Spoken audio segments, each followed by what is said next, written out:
Parabenizo pela promoção do evento, construindo histórias para realizar sonhos. Quero saudar o CEA, Colégio Estadual Agrovila 8, na pessoa da minha amiga, essa pessoa maravilhosa, Maria da Paz, conhecida carinhosamente como Paizinha. Em nome dela eu quero saudar a coordenadora, minha irmã, Deus continue lhe abençoando, todos os educadores, que são mais do que o que eles exercem, é mais do que uma profissão, isto é uma missão.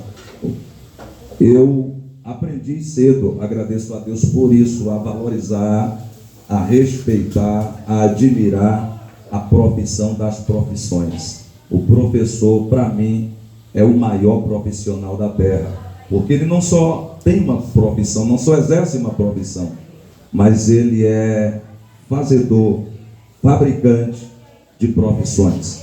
Em nome deste, saúdo todos os docentes, também o corpo docente, todos os alunos, na pessoa da minha filha, minha querida Ariane. Tive o privilégio de terminar o ensino médio aqui. Na época, nossa querida Luzia era a diretora, pessoa que eu tenho uma grande estima, também um grande apreço. Cleide, tem como todos os professores. Por conta do tempo, eu sou continente em citar mais nomes. Mas muito obrigado, Jacilda, pela honra do convite. Eu queria muito mais continuar ouvindo e vendo, admirando, aprendendo, mas agradeço pela oportunidade. E estava observando aqui o tema muito sugestivo da nossa palestrante, da caverna ao trono. Aí eu lembrei, se eu fosse o palestrante nesta manhã, Jacilda, eu falaria sobre o tema da cova ao trono. Isso não é coincidência, isso é providência, Jesuscidência, Cristocidência, sei lá, alguma coisa do tipo. Isso eu falo na igreja em forma de pregação e em outros públicos em forma de palestras já há alguns anos, baseado em uma das maiores histórias de superação, que é a história de José. Se vocês acreditarem na Bíblia como um livro divino, inspirado verbalmente e plenariamente, leiam a história de José se nunca leram. E mesmo que vocês não acreditem, respeito a opinião de vocês, mas mesmo assim leia simplesmente como uma história. E eu vos desafio depois vocês comentarem comigo o que vocês acharam. Começa no Gênesis, primeiro livro da Bíblia, capítulos 37. Depois vocês iam a história do jovem José, que começou a sua experiência na adolescência, principalmente nos 17 anos. E eu sei que aqui temos um público considerável de pessoas de 16, 17, talvez 18 anos, dentre os nossos alunos. E José, ele passou pela cova. Para quem não sabe, cova ou poço é um lugar onde se fazia como reservatório, como caixa d'água, como lugar para guardar água. E alguns eram de minação, de lá mesmo saía água, mas também era um instrumento usado para punição, para prisão, para tortura. E foi o caso de José, filho de Jacó, que tinha 11 irmãos homens, uma irmã mulher, que era Diná, e ele era o filho da velhice de Jacó. José é neto de Isaac, é bisneto do primeiro homem da história a viver pela fé e não por vista, o patriarca Abraão, que é o pai das 3 maiores religiões do mundo: o cristianismo, o judaísmo e o islamismo. Abraão é o primeiro homem a viver pela fé. E a fé, para quem não sabe, é aquilo com o qual nós vemos o invisível, operamos o impossível e cremos no incrível. E Abraão é o primeiro homem a viver por fé e não por vista. É o avô ou bisavô, melhor dizendo, de José.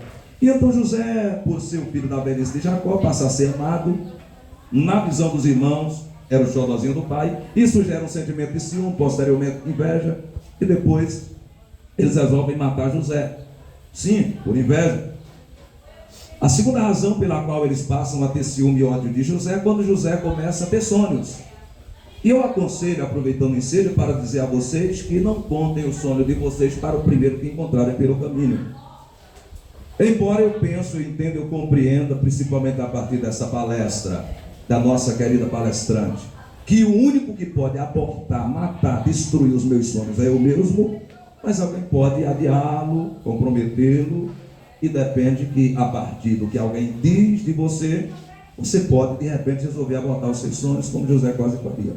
E quando José tem um sonho que está com ele juntando feixes, molhos, fazendo a colheita, e os molhos dele se inclinam, põem-se sobre os pés, põem-se em pé e se inclinam para os feixes ou molhos de José.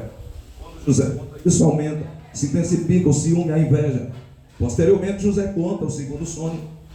Agora ele vê 11 estrelas se inclinando para ele, e o sol e a lua.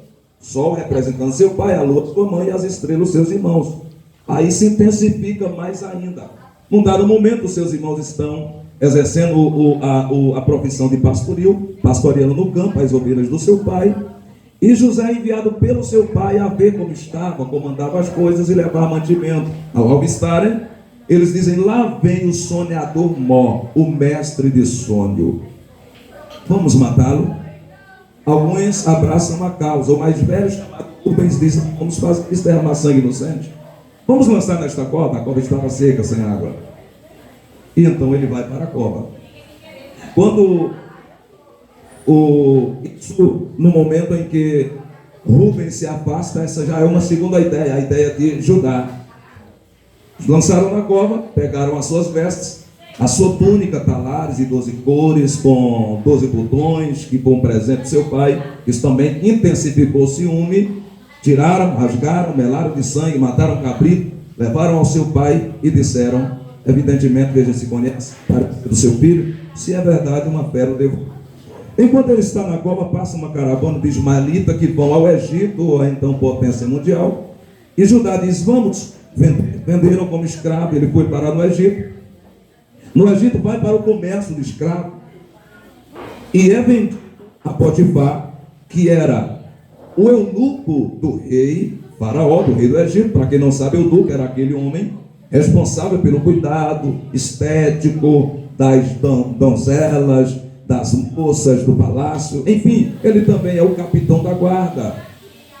E Potifar compra